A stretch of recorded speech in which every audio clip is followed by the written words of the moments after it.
Eu tenho aqui, gente, o vaso sanguíneo. Atenção nisso.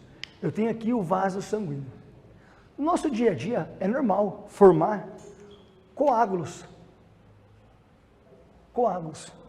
Mas esses coágulos podem obstruir o fluxo sanguíneo. Esses coágulos se formam dia a dia, você e mim, esses coágulos podem obstruir o fluxo sanguíneo. Se for aqui uma artéria coronária, que liga o miocárdio, leva a pessoa a ter infarto agudo do miocárdio. Se for um vaso sanguíneo cerebral, pode levar ao acidente vascular cerebral. Então eu preciso ter alguém aqui no sangue quebrando esse coágulo. E esse alguém no sangue quebrando, que é o soldado, se chama plasmina. Plasmina. Quem é a plasmina? A plasmina é o soldado no sangue. É uma proteína soldado no sangue, que quando forma-se coágulo, normalmente, vai lá e quebra esse coágulo. Por quê? Porque esse coágulo pode levar à obstrução do fluxo sanguíneo. Artéria coronária, infarto. Vasos sanguíneos cerebrais, AVC. Nas artérias renais, insuficiência renal. Então tem que ter alguém tamponando, quebrando, não tamponando, quebrando, fazendo o que a gente chama de fibrinólise. Fibrinólise, quebra do coágulo. Só que atenção, para eu ter plasmina, para eu ter o soldado, que é o que me importa, eu preciso de uma proteína que o fígado produz, que se chama plasminogênio, seja convertido em plasmina. Quem é o plasminogênio? É uma proteína que o fígado produz que tem que ser convertido em plasmina. Quem faz a conversão do plasminogênio em plasmina? Porque é a plasmina que me importa. Quem faz a conversão? A questão é, quem é o principal interessado? Quem é o principal interessado para que o vaso sanguíneo fique limpinho? Quem é o principal interessado para que o vaso sanguíneo fique limpinho? Ele mesmo. O próprio vaso sanguíneo é o mais interessado que ele fique limpinho. E a parede do vaso sanguíneo tem vida, se chama endotélio. Endotélio é a parede do vaso sanguíneo. A parede do vaso sanguíneo chama-se endotélio.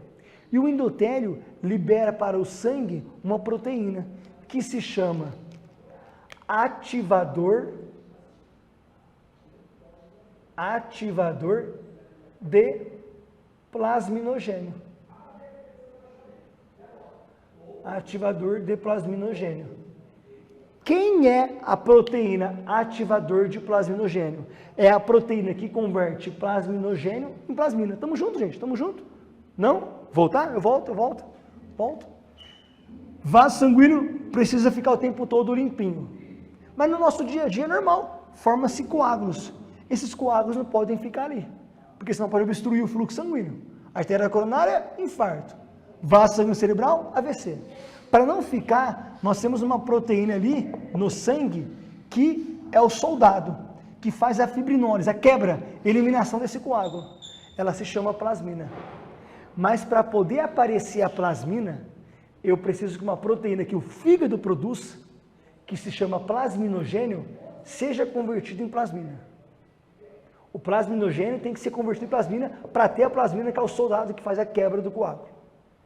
Quem faz a conversão da proteína plasminogênio em plasmina? É uma própria proteína que o próprio vaso sanguíneo, o endotélio, libera para o sangue. O endotélio libera para o sangue quem? O ativador de plasminogênio. Quem é o ativador de plasminogênio? É uma proteína que pega o plasminogênio e converte em plasmina. Show de bola, por isso que você não teve nenhum infarto, nenhum AVC por formação de coágulos. Porque você tem plasmina no seu sangue, quebrando o coágulo, fazendo a fibrinólise.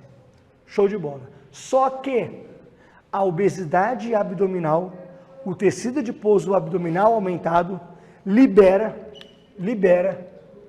uma citocina inflamatória que se chama inibidor do ativador de plasminogênio. O nome dela, a sigla dela em inglês é PAI-1. O próprio tecido adiposo abdominal secreta uma citocina inflamatória. Periférico, gordura do braço? Não, abdominal. Secreta uma citocina inflamatória que se chama inibidor do ativador de plasminogênio. Em inglês, PAI-1.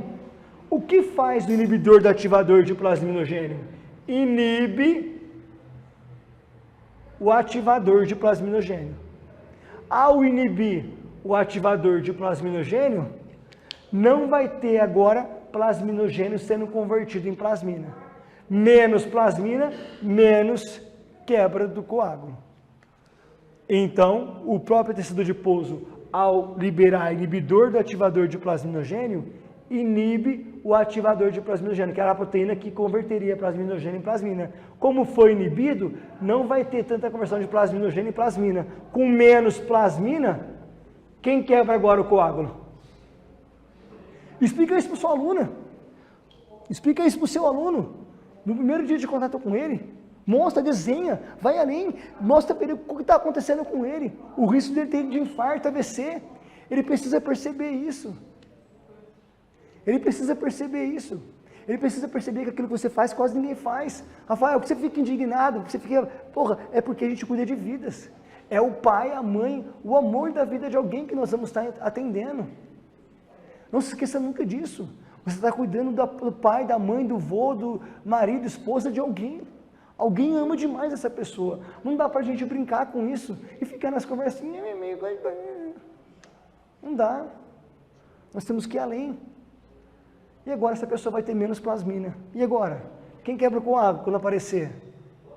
Não vai ter. E agora? Isso que é aumentado de infarto, de AVC. Explica para a Fernanda, personal trainer, no primeiro dia de contato, ao invés de fazer a porra da aula experimental que não te diferencia de ninguém, explica isso para ela. Explica, mostra. No primeiro dia, você nunca viu a pessoa na vida. Mostra o quadro clínico dela, mostra o que está acontecendo, funcionamento interno do organismo, capacidade de trabalho, para ela poder perceber a importância de sua na vida dela. Essa é uma das citocinas inflamatórias. É uma das citocinas inflamatórias. Aí pode vir a pergunta. Rafael, caramba, então a obesidade abdominal é realmente um grande problema. Sem dúvidas. Sem dúvidas. Aí vem a pergunta que foi feita. Como é que eu vou saber se meu aluno, se meu paciente tem esse risco maior? Porque você não vai medir parte bioquímica para ver as citocinas inflamatórias. O custo é desnecessário. Então, como que você vai inferir isso? É por meio do DEXA? Pô, você não tem na sua atuação. Ah, tomografia computadorizada? Pô, você não tem na sua atuação. A bioimpedância? Não. Ah, mas eu tenho a bioimpedância que custou 50 mil reais, que você sobe, passa aqui um laser, um raio laser, quase que te divide em 1000. Todas as diretrizes do mundo, diretriz brasileira, americana, europeia, asiática, todas, traz como análise a circunferência de cintura ou circunferência abdominal. Todas as diretrizes. Não é dobras cutâneas, não é bioimpedância. Ah, mas eu tenho um aparelho Embody. Não é o que você vai usar para poder fazer essa análise. Não é isso que você vai usar para fazer essa análise. Circunferência de cintura abdominal. Rafael, você pode explicar a diferença? Claro, é uma briga na ciência ainda. Qual que é melhor usar? Cintura ou abdômen? Deixa a ciência brigar. Nossa briga é com o nosso paciente na prática. É isso que importa. Qual é a questão? A circunferência abdominal é na cicatriz umbilical. Você acha a cicatriz umbilical e a medida é na cicatriz umbilical. A de cintura é o quê? Você acha a última costela, acha a crista ilíaca superior no ponto médio. Cara, esse é o protocolo. Mas só para poder te ajudar, é quase que 2 dedos acima da cicatriz umbilical. Não é assim que você vai fazer, vai pegar 2 dedos. Você vai achar a crista ilíaca, a última costela, a crista ilíaca, o ponto médio. É que normalmente dá cerca de 2 dedos acima da cicatriz umbilical.